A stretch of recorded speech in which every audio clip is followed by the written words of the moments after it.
there, and welcome back to Hold and Modify, YouTube's most poorly produced, underproduced Amiga channel. And yes, as you can see here, we've got the 3.2.2 update unpacking on my Amiga 4000. This is a real world 3.2.2 update. I did the original one on the video I posted earlier using WinUAE. But now I've got all the boys and girls up and running. We got the 1200 going, and yes, we've even got, you haven't seen this one in a while, have you? The old 3000 here up and running. All of these are using 3.2.1, and all of them are using a 3.2 ROM. So keep this in mind. Some folks were a little fuzzy on this. They're like, oh my gosh, I just bought 3.2.1 ROMs. Now I have to buy 3.2.2 ROMs. No, you do not. As long as you have, a decent amount of fast memory, like 4 megabytes, 8 megabytes, a fast memory. Obviously, it'd be nice if you had more. It's not really a concern because the install is going to RAM map, or, it's going to map the updated Kickstart into memory.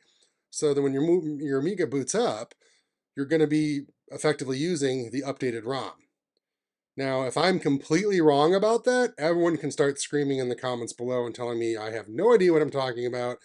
I completely misunderstood how that works. But no, it's been my belief, my understanding that, yeah, it does a soft kick where if it detects that you don't have the native ROM for the operating system, and then it does it using the modules disk. It basically soft kicks you, or puts those features of the new ROM into memory.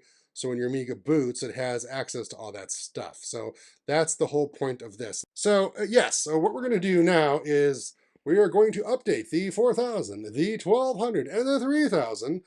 And really, you know what else I could do? I could update the 2500 all to 3.2.2. And how am I able to do this so easily? Am I going to sneakernet files from my PC to my Amigas? No. All of my Amigas, as you may have seen in previous videos, if you haven't, you can go search through my channel. My Amiga 2500, the Amiga 4000, and the Amiga 1200, and the Amiga 3000 are all on my network. So we have network access, SMB3 access to my server share, and I can just grab the update file and apply it to all of them. Isn't that nifty? Yes, it is. Go look at my channel, watch that video. It's pretty cool. All right, let's go do this. All right, so much like the WinUAE video, we've got directory opus is unpacked the update file. We are going to go to the RAM disk, update 3.2.2.2.2.2.2, and let's go to view, by name, expand. Doesn't this look really familiar? Q, you just uploaded this video. What are you doing? Well, this is on real Amigas, folks. I don't want to just be showing you the easy world of emulation, right? We want to do real Amiga. So here's the 4000. I'm going to click the close button here. Let me get all this windows out of the way. I'm sorry about this. Let me get these out of the way. So there's our update 3.2.2. Install. English. Boom. And remember last time when I made the video, I said I'm not going to do intermediate, or I'm not going to do novice. I'm going to do intermediate. I'm going to go ahead and do novice. Let's see what happens. It's detecting all of the stuff like it did before. There it goes. Boom. That's what happens when you do novice. It doesn't ask you anything else. It's just going to do it.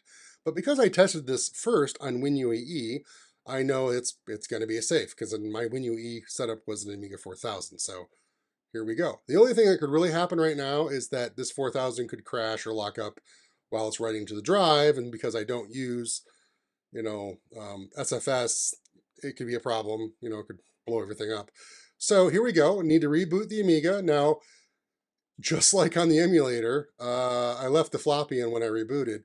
But because this is a virtually mounted floppy using Amiga OS's awesome ability to mount HDF files and ADF files and among other files, it doesn't matter. It's not going to be there when we come back. It's not like a physical floppy in the physical floppy drive. So don't worry about trying to remove this or say, click on it and eject disk. You don't need to do that because it's virtual and it won't be there when you come back. So we'll go ahead and click proceed.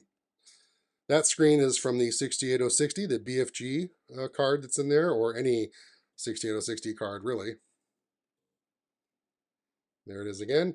That was the soft kicked, by the way, to go to the 3.2.2. So that's why it's rebooting twice. That's why I was saying, unless I'm completely wrong about that, you can talk about it in the comments, but that's what it does. It detects that you don't have 3.2.2 ROMs, so it does a soft kick to get you 3.2.2 ROMs. And sure enough, there you go, 2023 Hyperion, 3.2.2. We can go into Workbench. Boom. We go into, we go Tools. And if we go to Show Config, you will see, yeah, 68060. And just like on WinUAE, the Rev version of the 68060 is cropped, so we can't see it. But the MMU is a 68060. So there you go. That's pretty cool. And yeah, the icon edit, which the new program, which the new editor, which is actually really slick. It's almost like a little version of Deluxe Paint. Or, I mean, look at this. This is nuts. Can you imagine having if we had this back in the day when like 2.0 came out? This kind of icon edit. This is pretty slick. I mean, you've got all these actual like paint and flood fill tools that you would see in a normal paint package. I mean, that's kind of slick. I like that. This is a color picker? Seriously? So if I click like here, oh, wow, yeah. And then we can do like flood fill, yellow. Like I'm making beautiful icons for you all. Oh, that's just amazing. Okay. Anyway, there you go. Save then quit. No, don't do that. Quit. So yeah, that's how fast and easy it was to get the update onto a real Amiga, Amiga 4000.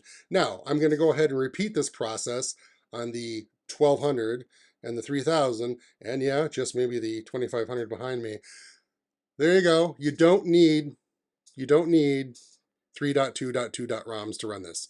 You didn't need 3.2.1 ROMs to run that. If you have 3.1.4 ROMs, this still works because it will do that soft kick, kickstart thing.